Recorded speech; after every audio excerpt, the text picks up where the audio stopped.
Dear students, today we will discuss the next disease in this chapter, non-communicable disease. The next topic is hypertension. In last lecture we discussed the diseases. जैसे example है हमने blindness discuss किया था, rheumatic heart disease discuss किया था, coronary heart disease के बारे में इंट्रोडक्शन की हमने स्टडी की थी। और उससे पहले जो फर्स्ट लेक्चर था उसमें हमने नॉन कम्युनिकेबल डिजीज की जो introduction, cancer and diabetes mellitus के बारे में हमने स्टडी किया था। In this lecture we discuss the hypertension disease and congenital heart disease. ये कार्डियोवास्कुलर जो डिजीज है उनसे रिलेटेड हमारी डिजीज है hypertension and congenital heart disease. अब हमारे पास जो हाइपरटेंशन है, हाइपरटेंशन क्या है? Hypertension is derived from the two words से हमारा ये ड्राइव होता है। First hyper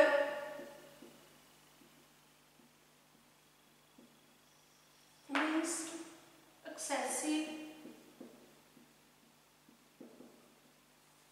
and tension means pressure.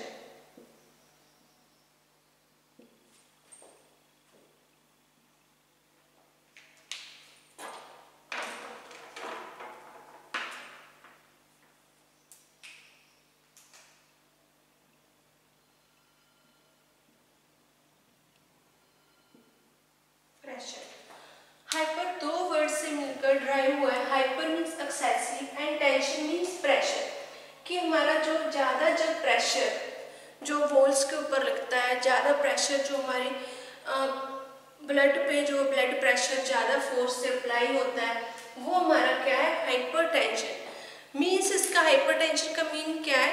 High blood pressure, and blood pressure is the force of pressure exerted by the blood on the inside wall of the blood vessels, कि हमारे जो walls हैं उसके ऊपर जो blood का pressure है वो ज़्यादा होगा, फोर्स ज़्यादा लगेगी, प्रेशर ज़्यादा लगेगा फ्लो करने के लिए, और हमारे जो वेसल्स हैं, वॉल्स हैं हार्ट की, उनको भी ज़्यादा उन पे वर्कलोड हो जाएगा, ज़्यादा प्रेशर इंसर्ट होगा। अब जो ब्लड प्रेशर है, ब्लड प्रेशर क्या है? ग्रेटर देन, अगर हमारे पास जो ब्लड की रेंज 140/90 mm सिस्टोलिक और डायस्टोलिक जो हमारी रेंज है ब्लड की 140/90 हो जाए तो वो क्या है? हमारा अबनॉर्मल रेंज शो होती है। इस रेंज को हम लोग बोल देते हैं अबनॉर्मल रेंज। जो हमारा बीपी ग्रेटर देन है 140/90 mm जो मर्करी है इन एन अडल्ट, अगर अडल्ट में ये हमारा जो मर्करी का लेवल इतना चले जाता है डायस्टोलिक और सिस्टोलिक में, तो उसको हम लोग बोल देते हैं it is considered as the abnormality. In India, हमारे जो इंडिया है इसमें जो हाइपरटेंशन की प्रॉब्लम बहुत ज़्यादा है। इसमें जो हमारे 20% ऑफ अडल्ट है जो वो अफेक्टेड है हाइपरटेंशन की डिजीज से। एंड इसमें हमारे पास जो ज़्यादा रिस्क किसको रहता है? रिस्क फॉर ये जो हाइपरटेंशन की डिजीज है उसका मेन रिस्क किसके ऊपर होता है हमारी बॉडी में?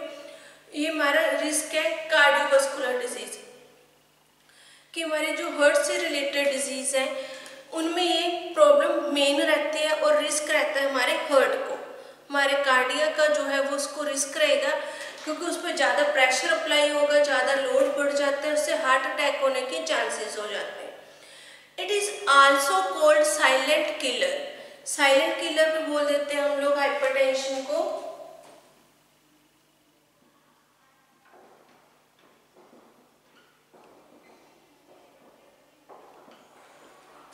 साइलेंट किलर जो हमारे पास हाइपरटेंशन है ये इसको हम लोग साइलेंट किलर बोल देते हैं बिकॉज क्योंकि इसमें क्या है जो ये डायरेक्टली किल्स कर देता है। हर ईयर में बहुत सारे जो मैनी पीपल्स हैं उनको जो है ये हाइपरटेंशन से उनकी डेथ हो जाती है।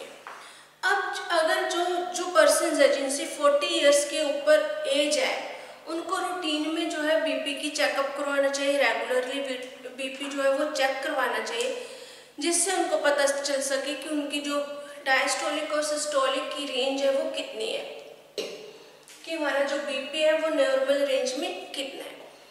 अब नेक्स्ट है हमारे पास टाइप्स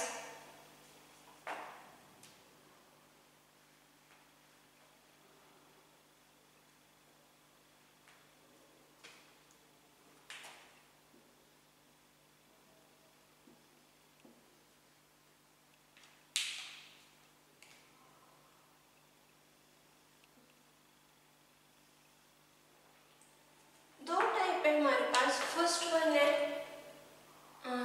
एक है हमारे पास सेकेंडरी हाइपरटेंशन।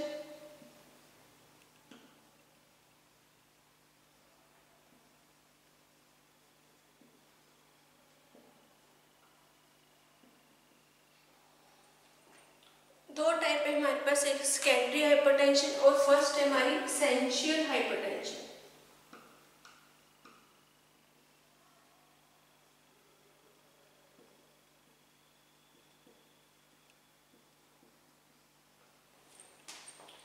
इसमें अब एसेंशियल हाइपरटेंशन क्या है, when the cause is unknown, कि हमारे जो हाइपरटेंशन का जो कॉज है वो अननोन है, हमें पता नहीं कि हमारी जो बॉडी में जो ब्लड प्रेशर वो इंक्रीज क्यों हो रहा है, वो है हमारा essential hypertension. When the cause is unknown is called essential hypertension. Next है सेकंड टाइप हमारी सेकेंडरी हाइपरटेंशन। सेकेंडरी हाइपरटेंशन में क्या है कि जो हमें when the cause is known, जिसमें कॉज हमें पता होगा, वो कॉज क्या होगा, cause is due to some disorder, जो हमारे सम अदर जो डिजीज है, जैसे एग्जांपल है डायबिटीज या रेनल डिजीज, एंडोक्राइन डिजीज, इनके कारण भी जो हमारा बॉडी है उसमें जो बीपी है उसमें प्रेशर ज़्यादा होने लग जाता है, बीपी इंक्रीज होने लग जाता है, ब्लड प्रेशर, तो वो है हमारा सेकेंडरी कॉज, जिसमें हमें रीज़न पता होता है कि हमारी इस डिजीज़ के कारण हमारा जो बीपी है वो इंक्रीज हो रहा है।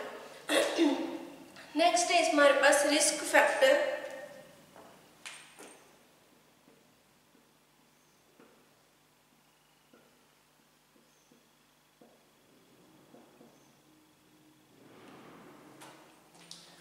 अब हाइपरटेंशन में हमारे रिस्क फैक्टर्स क्या क्या हैं, जैसे एग्जांपल है जो फर्स्ट है हमारा हेरिडिटी एंड फैमिलियर, जो है फर्स्ट रीजन है जो फैक्टर है। सेकंड है increase the age above 40 year, जो जिनकी एज 40 ईयर से ज़्यादा होती है उनमें ज़्यादा ये जो मेन प्रॉब्लम है वो होती है, जो हाइपरटेंशन बीपी इंक्रीज होने की। उसके बाद है हमारा obesity, stress and strain of life, life में स्ट्रेस ज़्यादा होना, टेंशन से ज़्यादा होना, जहाँ फिर ओबेसिटी की पेशेंट्स है, जो पर्सन्स है उनकी ओबेसिटी, जो मोटापा है वो भी एक रीज़न है बीपी इंक्रीज होने का। नेक्स्ट है हाई इनटेक सॉल्ट, जो सॉल्ट है उसको ज़्यादा अमाउंट में यूज़ करना, ज़्यादा लेना। Next lake of physical activity, हमारी जो फिजिकल एक्टिविटीज़ है उनका जो है बिल्कुल बंद होना, कि हम लोग अगर प्रॉपरली फिजिकल एक्टिविटी नहीं करेंगे, वॉक नहीं करेंगे, एक्सरसाइज नहीं करेंगे या मेडिटेशन योगा कुछ नहीं कर रहे, हमारी कोई फिजिकल जो एक्टिविटी वो ज़ीरो है, तो उससे क्या होगा, जो पर्सन है उसमें ओबेसिटी होगी, ओबेसिटी ज़्यादा हो जाएगी, उसका जो मेटाबॉलिज्म कम हो जाएगा और जो फैट्स है वो इंक्रीज हो जाएगा बॉडी में, जिससे जो बीपी के इंक्रीज होने के जो रिस्क है वो रहते हैं। नेक्स्ट है हमारे पास sign and symptoms.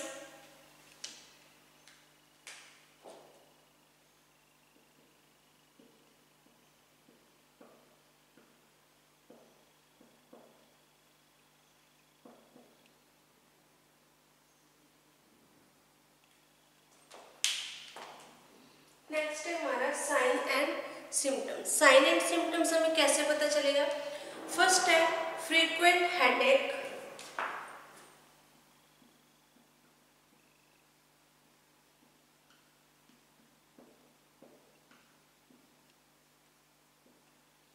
Second shortness of breathe,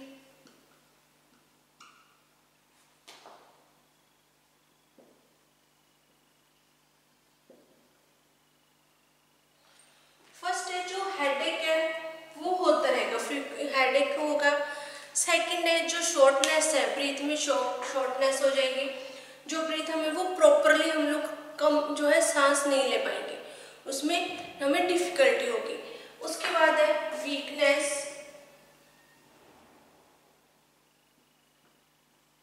dizziness,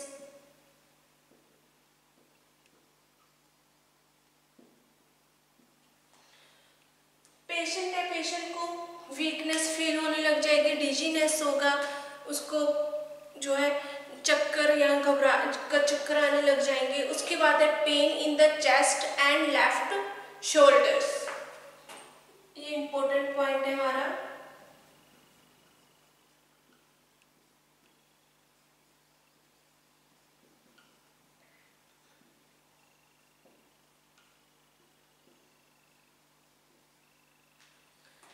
pain in chest and left shoulder, कि जिन पेशेंट्स को ज़्यादा बीपी की प्रॉब्लम हो रही है उनके क्या है, समटाइम्स उनके जो चेस्ट में पेन होने लग जाता है और लेफ्ट शोल्डर में भी पेन होने लग जाएगा, जिससे जो पेशेंट्स को हार्ट अटैक होने के चांसेस हो जाते हैं। ये हमारे साइंस एंड सिम्टम्स हैं कि हेडेक होना, जो शॉर्टनेस हो जाना, ब्रीथ में वीकनेस, डिजीनेस और pain in the chest and left shoulder. Next है हमारे पास कॉम्प्लिकेशंस।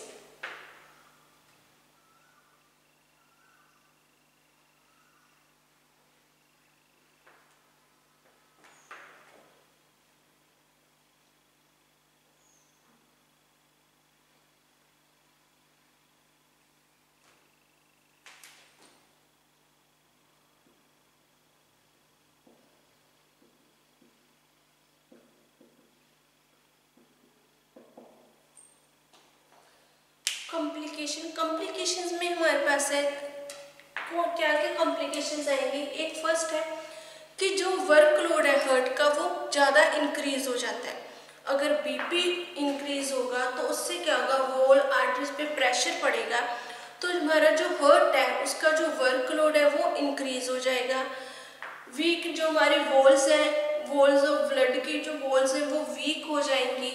हमारे जो वेसल्स हैं उनमें जो फॉर्मेशन है वो ब्लड वेसल्स जो हमारी वो भी वीक हो जाएगी और फॉर्मेशन हो जाएगा हमारे बॉडी में फैट का।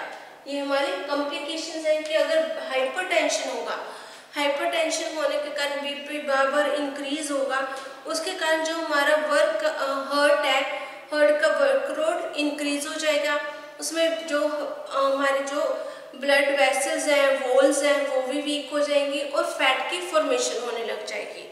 नेक्स्ट है prevention and control.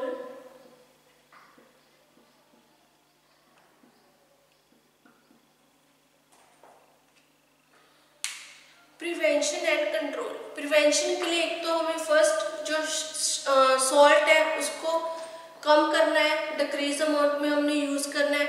Smoking, alcohol इसको अवॉइड करना है। स्ट्रेस है जो हमारी लाइफ में उसको अवॉइड करना है।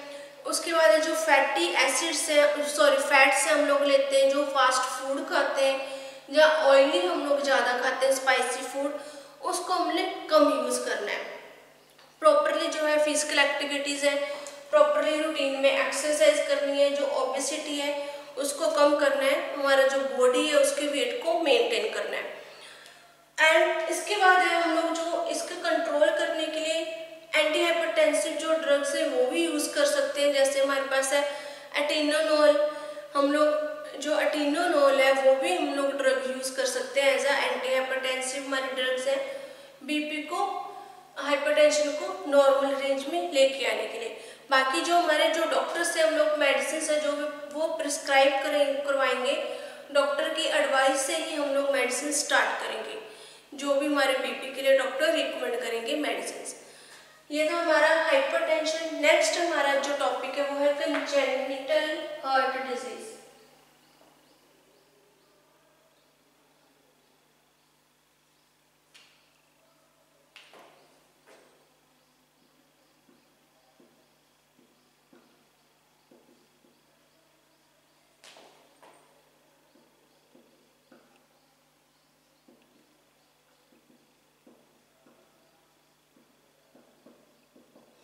Congenital heart disease, congenital heart disease ये इम्पोर्टेंट है। कंजेनिटल हार्ट डिजीज के कि जो हार्ट में बर्थ के टाइम ही डिफेक्ट हो, बर्थ टाइम में ही जो बेबीज के हार्ट में जो डिफेक्ट होता है उसको हम लोग बोल देते हैं congenital heart disease. Means heart abnormalities present at the birth, जो बर्थ के टाइम ही हार्ट में अबनॉर्मेलिटीज जो प्रेजेंट होते हैं वो क्या है, it is called congenital heart disease. इसमें जो ये प्रॉब्लम्स है, द प्रॉब्लम कैन इफेक्ट हमारे हार्ट के किस किस पार्ट को ये इफेक्ट करते हैं।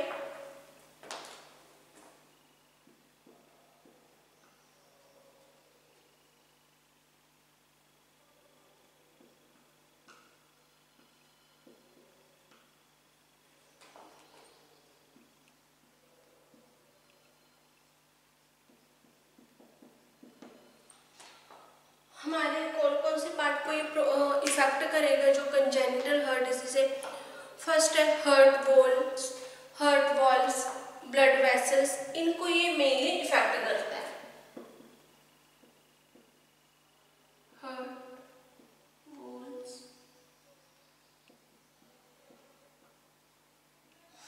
हार्ट वेसल्स,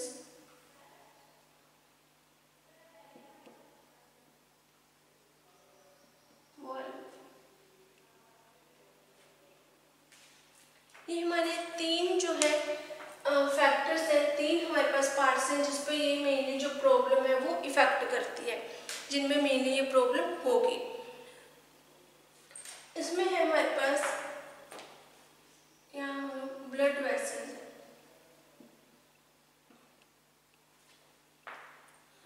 नेक्स्ट है हमारे पास जो है साइन एंड सिम्टम्स। हमें कैसे पता चलेगा कि कौन से पेशेंट्स हैं या कौन से बेबीज हैं जिनको हार्ट की प्रॉब्लम है। उसमें साइन एंड सिम्टम्स है हमारे पास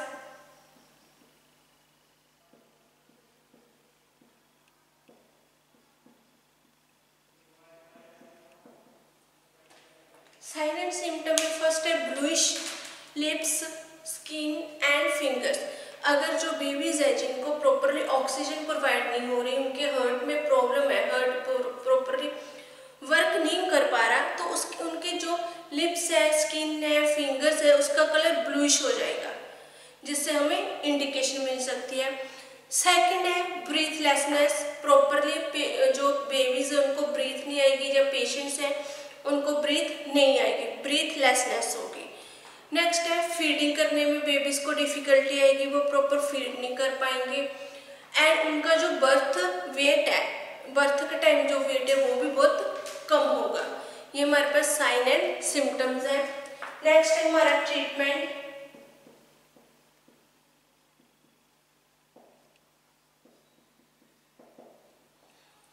कि जो ट्रीटमेंट है कंजेनिटल हार्ट डिजीज का, वो डिपेंड करता है हमारी हार्ट में किस टाइप की डिफेक्ट है। Depending upon the type of the defect, के डिफेक्ट के ऊपर ही डिपेंड करेगा कि हम इसका किस टाइप से ट्रीटमेंट करेंगे। जो सम बेबीज हैं उनमें क्या होता है, मस्ट माइल्ड हार्ट प्रॉब्लम होगी, बिल्कुल माइल्ड जो हार्ट का डिफेक्ट होगा, जो धीरे धीरे क्या है वो हील करता रहता है, उनके जो टाइम के अकॉर्डिंग वो अपने आप हील करता रहेगा जो डिफेक्ट है। बट सम बेबीज में क्या मेजर प्रॉब्लम्स होती हैं हार्ट में, उसके लिए जो हार्ट के लिए उनको मेडिसिन यूज करनी पड़ती है, या फिर जो हार्ट की सर्जरी होती है, ओपन हार्ट सर्जरी होगी। उसके बाद हार्ट ट्रांसप्लांट का भी ऑप्शन है। एंड थर्ड है